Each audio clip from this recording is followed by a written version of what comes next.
नमस्कार, मैं doctor Manju Jain, retired associate professor from SN degree college Kanpur. मैं पिछले कई सप्ताह से प्रेरणादायक कहानी मेरी जुबानी नामक शीर्षक से कुछ छोटी छोटी कहानी कथन के द्वारा वीडियो आपके सामने पेश करती हूँ। मेरा वीडियो या छोटी छोटी कथन है, कहानियाँ हैं, आप तक पहुँचाने का यही मकसद है कि ये प्रेरणादायक कहानी यदि बचपन से हमें सिखा दी जाती हैं तो उसकी छाप हमारे मानस पटल पे बिल्कुल अमिट होती है, हमेशा छाई रहती है। और जब कभी भी हम दुविधा में हैं, हम कोई फैसला नहीं ले पा रहे हैं या हमारी असफलता बार बार हमारे कदम डगमगा रहे हैं, डगमगा देते हैं, तो उस समय यही प्रेरणादायक कहानी या कथन हमको दुगनी ऊर्जा से भर देते हैं और हम इधर उधर भटकने से या गलत काम करने से बच जाते हैं। कई बार होता है कि हम दुविधा के स्टेज पे आ जाते हैं, नहीं फैसला ले पाते हैं, या सफलता तो देखिए एक मानक है कि कितना किसको मिलता है और कितना उससे कोप अप कर लेता है, लेकिन निस्संदेह ये प्रेरणादायक कहानी आपको सही मार्ग पर ले जाती है। तो मैंने कई कहानियाँ आपके समक्ष प्रस्तुत की हैं, तो इसी श्रृंखला में मैं एक कहानी आपके सामने और प्रस्तुत करती हूँ, उसका वीडियो आप तक पहुँचाऊँगी। तो कहानी का शीर्षक है ऊँट के प्रश्न। एक बार क्या हुआ कि ऊँट अपने बच्चे के साथ मतलब अपना टहल वहल रहा था अपना, और बातचीत भी चल रही थी। अचानक से ऊँट के बच्चे ने अपने पिता से ये प्रश्न किया कि पिताजी, मैं बहुत दिनों से आपसे कुछ प्रश्न पूछना चाहता हूँ, मुझे बहुत जिज्ञासा है, क्या आप मुझे बताएंगे? तो ऊँट ने कहा कि हाँ बेटे, पूछो, जहाँ तक बन पड़ेगा मैं तुम्हारी बात का उत्तर दूंगा।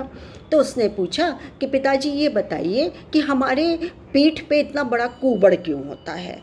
तो उसके पिता बोले कि बेटा, हम लोग तो रेगिस्तानी जीव हैं, रेगिस्तान में पानी का अभाव होता है, पानी हमेशा नहीं, हर जगह नहीं मिल पाता, तो हम कुबड़ में रख लेते हैं और फिर कई कई दिन तक हम घंटों चलते रहते हैं। यदि रेगिस्तान में और पानी नहीं मिलता है तो हम इसी पानी से काम चला लेते हैं, यानी बहुत दिन भी हम बिना पानी के रह सकते हैं। तो उसने कहा कि अच्छा, ये वाली बात है, तो आप ये बताइए कि हमारे पैर इतने लंबे क्यों होते हैं और पैर का नीचे वाला तलवा जो होता है वो बिल्कुल गोलाकार होता है, ऐसा क्यों है? और लोगों का तो नहीं है ऐसा। जिज्ञासा तो उसके मन में थी ही, उत्सुकता तो थी ही। तो उसने कहा कि बेटा, मैंने अभी तुम्हें बताया कि हम लोग तो रेतीले स्थान पे रहते हैं, तो हमारे पैर यदि लंबे नहीं होंगे तो धूल में जमने लगेंगे, और गोलाकार चलने से हमें रेतीली भूमि में आसानी होती है, वो जल्दी पैर के धूल के अंदर पैर नहीं जा पाता, धंसता नहीं है। बोला अच्छा, ये बात है, तो इसका मतलब है कि हम लोग के पैर गोलाकार इसलिए होते हैं कि हम लोग रेतीली भूमि में आराम से चल सकें, कुबड़ से हमें पानी मिल जाता है, और क्या कहते हैं, लंबे पैर हमारे रखना ज़रूरी है, क्योंकि नहीं तो छोटे छोटे पैर होंगे तो अंदर हम चले जाएंगे। लेकिन इतनी बात तो मुझे समझ में आ गई, लेकिन एक प्रश्न पिताजी अभी और है। बोले हाँ, पूछो। तो बोले कि हमारी पलकें इतनी लंबी लंबी क्यों होती हैं, और मुझे तो कभी कभी दूर का कुछ दिखता ही नहीं, दूर क्या पास का भी देखने में मुझे बहुत दिक्कत होती है, ऐसा क्यों होता है?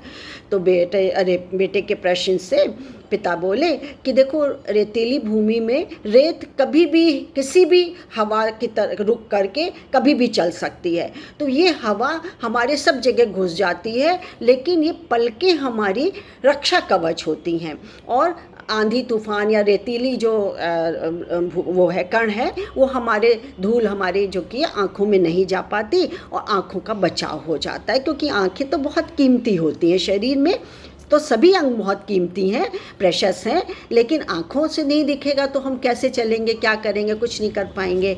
तो बोला अच्छा पिताजी, ये वाली बात है, तो लेकिन पिताजी ये बताइए कि जब हम रेगिस्तान के जानवर हैं, रेतीली भूमि हमारा घर है, तो फिर हम यहाँ ज़ू में क्या कर रहे हैं?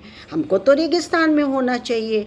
बस इतनी बात सुनी कि उनका दिमाग वो हो गया कि अरे बच्चे ने तो बड़ी गजब की बात पूछ ली, हमें तो वहीं रहना चाहिए, हमें तो यहाँ पर बांध करके बंधक की तरह बनाया हुआ है, और दर्शक आते हैं, ताली बजाते हैं, कुछ कुछ करते हैं, मुंह बनाते हैं, चिढ़ाते हैं, कुछ डाल देते हैं, हमें तो हमारा स्वतंत्र जीवन वहीं होना चाहिए। तो अब बताइए, कहानी समाप्त हो गई। अब उस बच्चे ने कोई भी प्रश्न नहीं किया, लेकिन चूंकि प्रेरणादायक कहानी है तो हमें क्या प्रेरणा मिली? देखिए, हम सबके पास अपने अपने तरीके का ज्ञान है, प्रतिभा है और हमारे हुनर, स्किल है। लेकिन यदि हम उस स्किल को, उस ज्ञान को, उस प्रतिभा को, उस हुनर को, उस कौशल को सही जगह इस्तेमाल नहीं करेंगे तो व्यर्थ है, वो बेकार है। हमारा ज्ञान किस काम का? तो ठीक है, हम मूर्खी सहित कहीं भी पढ़े हैं, कोई दिक्कत नहीं है।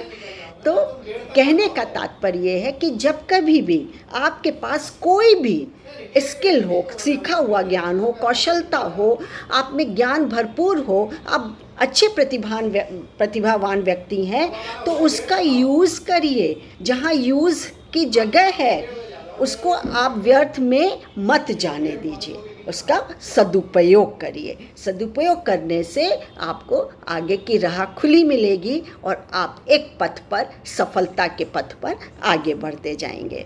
तो यदि अच्छी लगी हो कहानी, कुछ सीख मिली हो या आप लाभान्वित हो रहे हो, अपने बच्चों को भी सुनाइए, जिससे कि वो बड़े हो कर के वो भी अपनी प्रतिभा को पहचाने और सही दिशा का चुनाव करें। तो अच्छी लगी हो तो आप लाइक और शेयर ज़रूर करिएगा, उससे मत भूलिएगा। और कल फिर मैं एक नई कहानी लेकर के आपके सामने उपस्थित होंगी। तब तक के लिए इजाज़त दीजिए। नमस्कार, थैंक यू।